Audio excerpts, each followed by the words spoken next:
भाई दूज की कहानी। एक गांव में एक बहुत ही बुजुर्ग महिला रहती थी। उसका एक बेटा और एक बेटी थी। बुजुर्ग महिला ने अपनी बेटी की शादी कर दी थी। एक दिन जब भाई दूज का त्योहार आया, तभी उस बुजुर्ग महिला के बेटे ने कहा कि माँ, मैं अपनी बहन के घर टीका करवाने के लिए जा रहा हूँ। जिसके बाद उसकी माँ ने कहा, बेटा, हम लोग बहुत गरीब है, तुम टीका करवाने के बाद अपनी बहन को क्या दोगे? लेकिन उस बुजुर्ग महिला के बेटे ने जिद करके अपनी बहन के घर जाने के लिए अपनी माँ को मना लिया। फिर वह भाई अपनी माँ की आज्ञा लेकर अपनी बहन के घर निकल पड़ा। जैसे ही वह थोड़ी दूर पहुँचा, तब उसको एक बहुत ही गहरी नदी मिली और वह उसे कहने लगी कि मैं तुम्हें अपने पानी में डुबोकर मार दूंगी, क्योंकि मैं तुम्हारा काल हूँ। जिसके बाद वह भाई उस नदी से कहता है कि तुम मुझे थोड़ी देर की मोहलत दे दो, मैं अपनी बहन के घर टीका करवाने जा रहा हूँ। जब मैं वहाँ से वापस आऊंगा,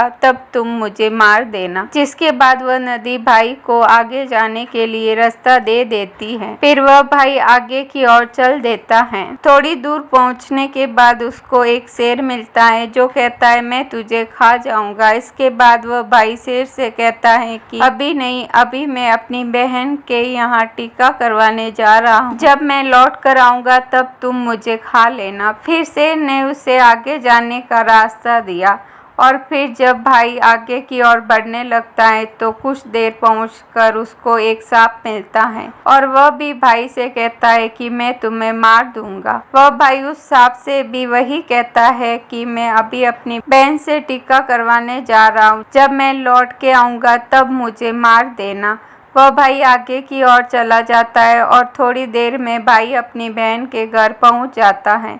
जब वह अपनी बहन के घर पहुंचता है, तो घर के बाहर से आवाज लगाता है, लेकिन घर के अंदर उसकी बहन सूत काट रही होती है। सूत काटते वक्त उसका धागा टूट जाता है और वहाँ के लोगों की यह मान्यता थी कि अगर सूत काटते वक्त अगर धागा टूट जाए, तो बाहर कोई भी बुला रहा हो और वह बिना आवाज करे और बिना धागा जोड़े चली जाए, तो वह व्यक्ति मर जाएगा। फिर वह बिना आवाज किए धागा जोड़ने लगती है, लेकिन जब भाई के आवाज लगाने पर भी उसकी बहन नहीं आती है, तो वह वहां से जाने लगता है। तभी उसकी बहन उस धागे को जोड़कर तुरंत अपने भाई के पास जाकर उसको रोकती है और उसको अपने घर ले जाती है। वह बहन अपनी पड़ोस में रहने वाली महिला के पास जाती है और उससे पूछती है कि भाई दूज के दिन क्या बनाया जाता है। तब वह महिला को बताती है कि तुम तेल से अपने चूल्हे को लिपो और घी में चावल पकाओ। वह बहन घर जाकर पड़ोसन के द्वारा बताई हुई चीजों को करने लगती है और तभी उसका भाई उससे कहता है कि बहन, मुझे बहुत जोरों से भूख लगी है। लेकिन उसकी बहन पड़ोस की महिला की बातों में आकर काम कर रही होती है। जब उसका भाई रसोई में जाकर देखता है, तो वह अपनी बहन से कहता है कि तुम बहुत भोली हो, जिसके कारण तुमको लोग पागल बनाते हैं। तुमने कभी घी में चावल पकते हुए देखा है और तेल से कभी चूल्हे को लिपा जाता है? तुम गोबर से चूल्हे को लिपो और पानी में चावल को पकाओ। वह बहन अपने भाई की बात मानकर वही करती है जैसा उसका भाई करने के लिए बोलता है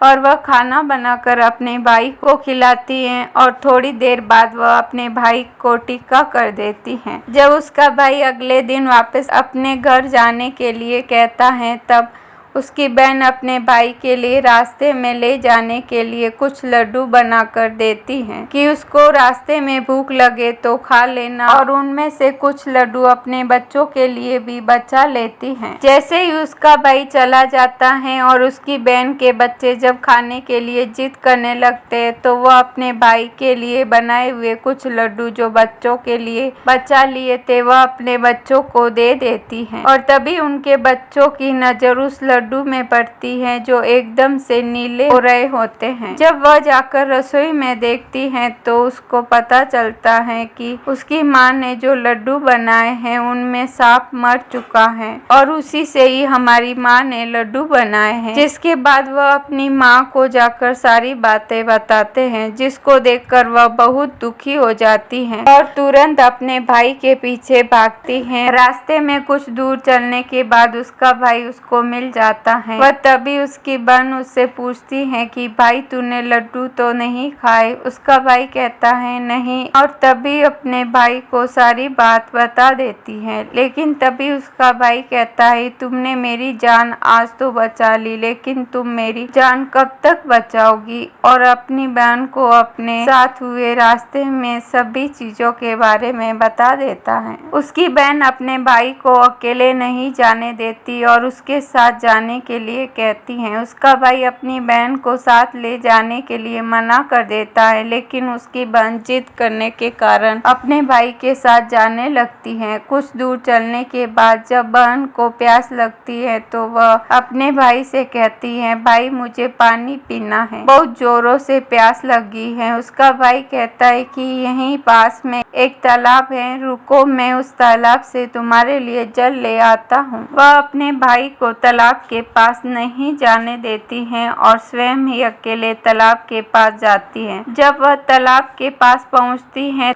तब उसको एक बुजुर्ग महिला मिलती है। वह बुजुर्ग महिला को तालाब के पास देख उसकी बहन उससे पूछती है कि आप कौन हैं। जब वह बुजुर्ग महिला बताती है कि मैं एक भाई का इंतजार कर रही हूँ, उसकी बहन ने एक सांप को मारा है जिसके लिए मैं उसका काल बनकर बैठी हूँ। उसकी बहन उस बुजुर्ग महिला से अपने भाई की जान बचाने के लिए पूछती है और तभी वह बुजुर्ग महिला उसे कहती है कि तुम अपने भाई को खूब गालियां दो और जब तक उसकी शादी न हो जाए तब तक तुम उसकी सारी घाट टाल दो तो तुम्हारे भाई की जान बच सकती है। वह बहन तुरंत वापस जाकर अपने घर से एक मांस का टुकड़ा और एक चुन्नी और एक कटोरी में थोड़ा सा दूध लेकर अपने भाई के पास आती है और उससे कहती है चलो। जैसे ही वह दोनों रास्ते में थोड़ी दूर चलने के बाद उनको एक वही शेर मिलता है जिसने उसके भाई को मारने के लिए पहले भी रोका था। जैसे ही वह शेर उसके भाई को मारने के लिए आगे बढ़ता है तब उसकी बहन शेर को एक मांस का टुकड़ा खाने के लिए दे देती है, जिससे शेर उस मांस के टुकड़े को खाने लगता है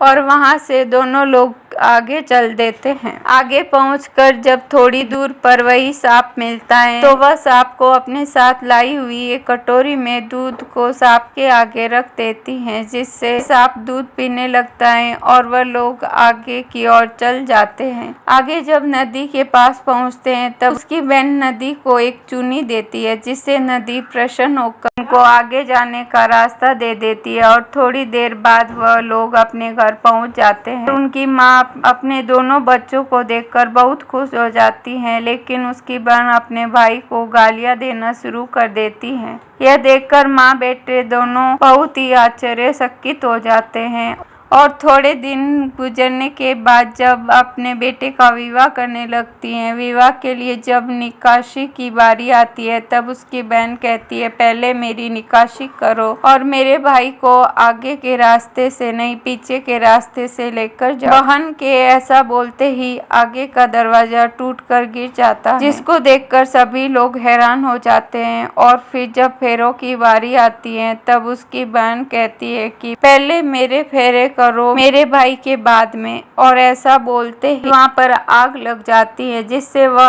आग को बुझा देती हैं। और फिर जब सुहाग रात की बारी आती है तब उसकी बहन कहती है मैं भी इन लोगों के साथ जाऊंगी। सभी लोग बीच में एक पर्दा डालकर उसकी बहन को भी अंदर जाने देते हैं। तभी रात में एक सांप आता है जिसको उसकी बहन एक डिब्बे में बंद कर देती है और अपने भाई की जान बचा लेती है। और सुबह होते ही वह सभी को सच बता देती है कि वह ऐसा क्यों कर रही थी, जिससे सभी उसकी बहन की प्रशंसा करने लगते हैं और उसका भाई भी अपनी बहन से बहुत खुश हो जाता है और तब उसकी बहन वापस अपने घर चली जाती है।